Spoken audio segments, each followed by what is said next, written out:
Welcome back to another UCL Fantasy video and podcast. This will be the team selection for Matchday 1. You can see the UCL Fantasy League on screen. The code is cCaFxb.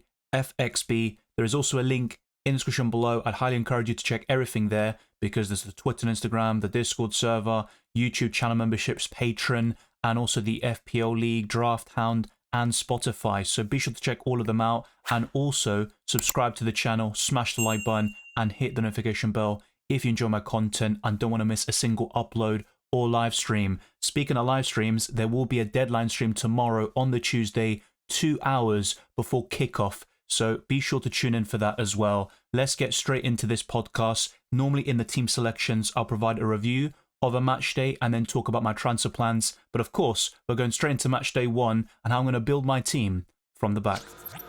All of the UCL Fantasy content for Matchday 1 is now available. That includes the drafts I made over the last week or so and the chip strategy guide, which a lot of you have requested. And of course, the deadline stream and the team selection will complete that coverage. And for FPL, I will cover everything you need to know ahead of game week 5 after a disappointing game week for many of you. But I'm going to start off with the goalkeeper in UCL Fantasy. He was benched over the weekend, but I'm still very confident he'll start in the Champions League. I'm referring to a certain Italian from Juventus, Di Gregorio, who was benched for Perin in Serie A over the weekend. So that's the first time he's been benched this season after having 3 Serie A starts with only 2 saves and 3 clean sheets in the process. Juventus are looking strong in the Italian division so far this season, but Thiago Motta, the new manager, had this policy with Bologna last season where he sometimes rotated the goalkeepers in Serie A. So I'm not too concerned about this, and I firmly believe Di Gregorio will start in the Champions League against PSV at home, and many Juventus fans feel the same way.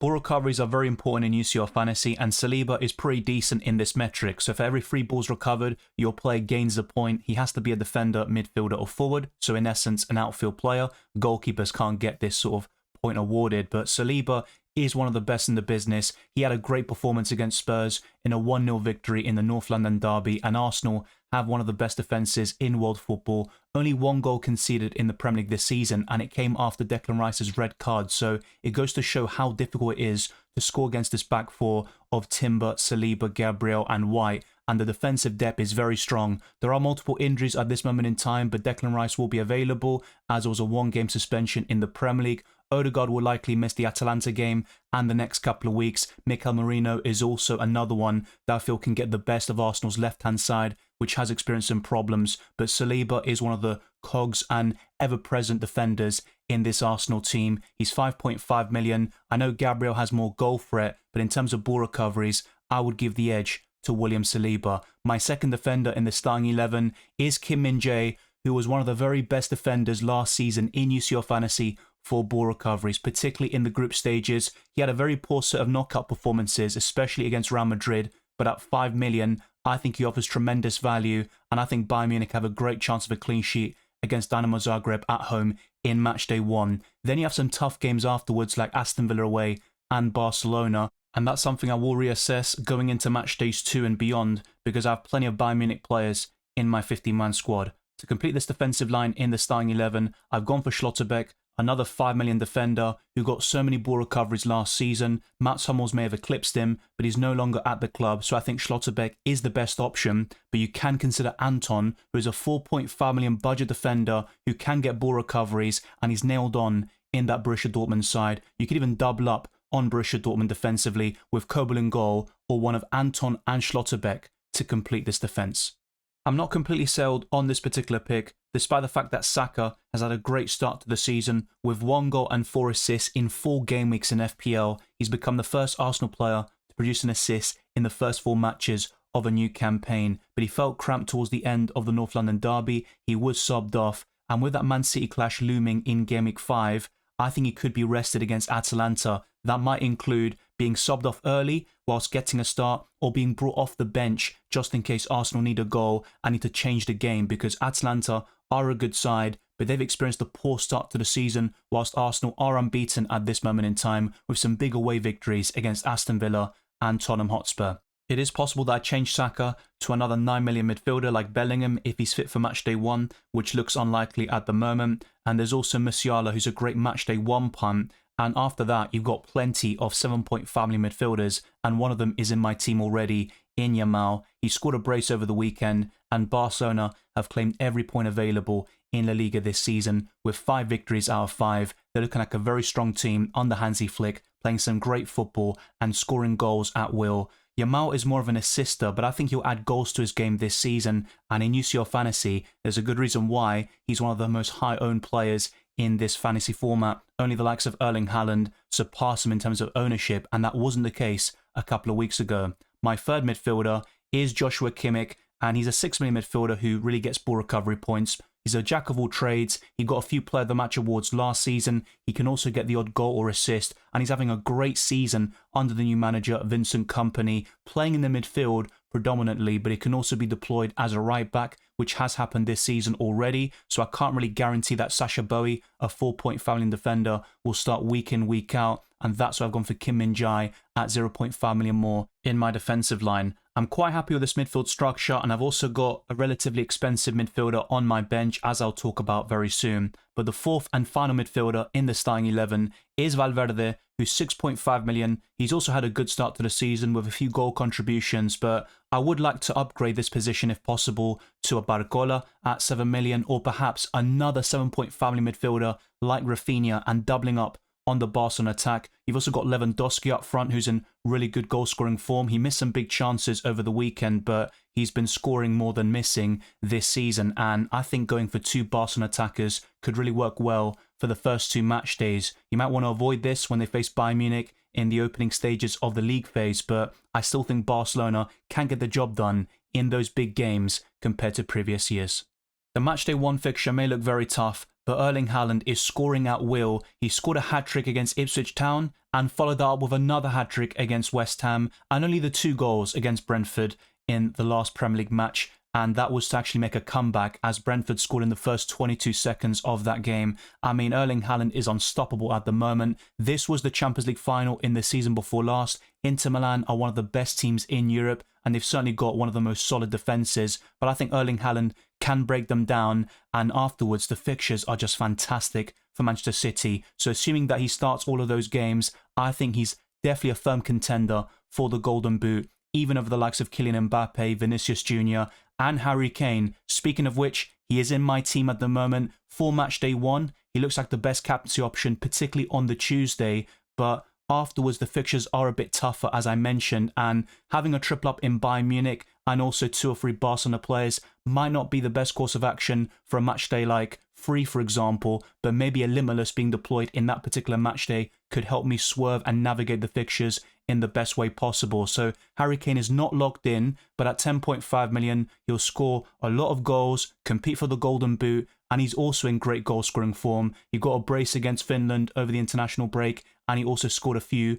In fact, he actually scored a hat-trick and got an assist in the latest Bayern Munich game, as they are top of the Bundesliga table. My third and final forward is Gyökeres at 7.5 million. If you're looking for that budget striker, or mid-price in this case, I think Gyökeres is the one to go for. I'm not a big fan of Jimenez at 6.5. I think he's decent and he's scoring some goals, but not at the same rate as Gyökeres, who's been so consistent in the past year. He has already got a hat-trick to his name this season, and he's scoring at will, rarely blanking in the process. I'd highly recommend him, particularly in Matchday 1 against Lille at home.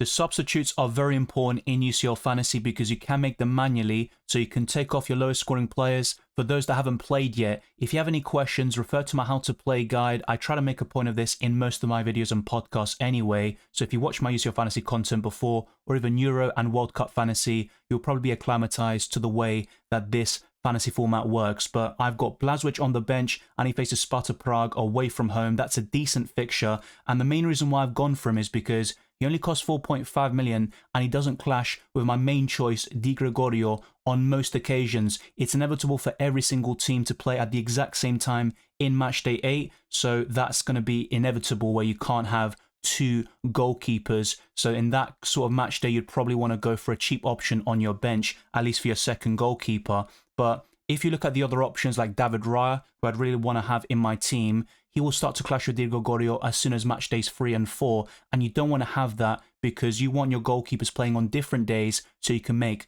the substitutions. I've also got Florian Wirtz, Grimaldo and Cubarsí. They are very solid options, and they all play on the 19th of September. Blažević plays on the 18th, one day after Di Gregorio. So if the Juventus goalkeeper blanks or doesn't perform that well, I can sub him out for Blažević. And the same goes for the outfield players in Wirtz, Grimaldo and Kubarsi for my lowest scoring players in the starting 11 after all their matches on the 17th and 18th are completed. Now, in terms of the captaincy, you can actually change this. And on the 17th, my current plan is to captain Harry Kane, but Gyökeres is a decent shout on the same day, the Tuesday, the 17th of September. So if I keep Harry Kane, he'll be my captain. But Kylian Mbappe, for example, also plays on the same day. If I do switch Kane to Mbappe, then I think I would captain the Frenchman in that particular instance. I have to say, though, based on current form, the way the teams are playing, I think Bayern Munich are looking more solid than Real Madrid, and the fixture is very promising for both of them, to be fair.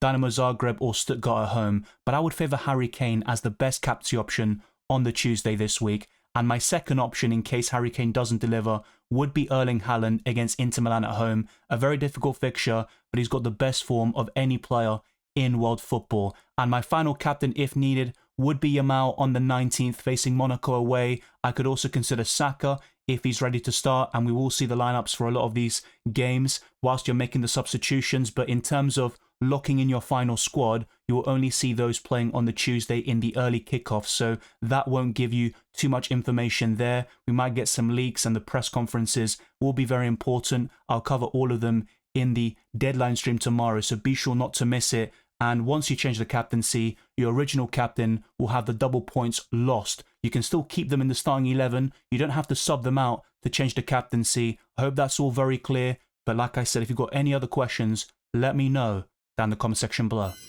I have to emphasize that this team isn't fully locked in, and I can make multiple changes until the deadline passes, and that includes Mbappe in for Harry Kane, possibly even Lewandowski. I think he's got a great price tag this season and his form is sensational. Even an Alvarez as my mid-price forward is another option I'd consider, but I think Lewandowski or Mbappe are the most likely to break into this forward line. Vinicius would be an outside shout. He's in decent form, but I don't think he's as appealing as Mbappe this season. In the midfield, Rafinha could come in for Saka, and the same goes for Barcola for Valverde. I would love to do these sort of transfers if possible, but PSG have some very tough opponents in the league phase, so as good as Barcola looks for Matchday 1 against Girona, who have dropped off this season, I still think that in Matchdays 2 and beyond, he might blank a few times because of the difficulty of the opposition. Now, in my defensive line, I'm considering the likes of Trent or Gvardiol. They could easily come in. And Anton as a 4-point family and defender. You've also got a Colombian left-back at Juventus called Cabal.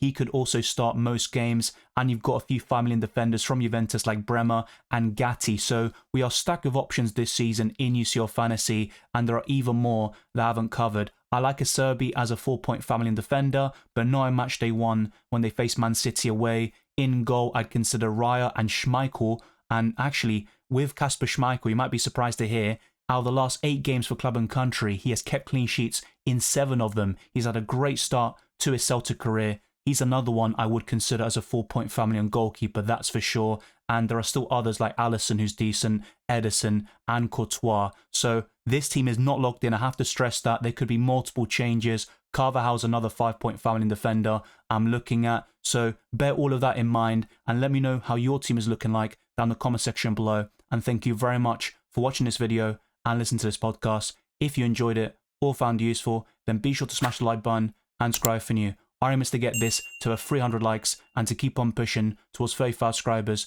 and beyond. Follow me on Twitter and Instagram, DylanRCM, and check all the other links in the description below for my Patreon and the championships for early access to my videos, amongst many other perks, the Discord server, UCL Fantasy League, Draft Town, and also Spotify. Leave a 5-star review on my podcast. It goes a long way to supporting the channel. I wish you all the best of luck for Matchday 1 and the rest of the tournament, and I'll see you next time.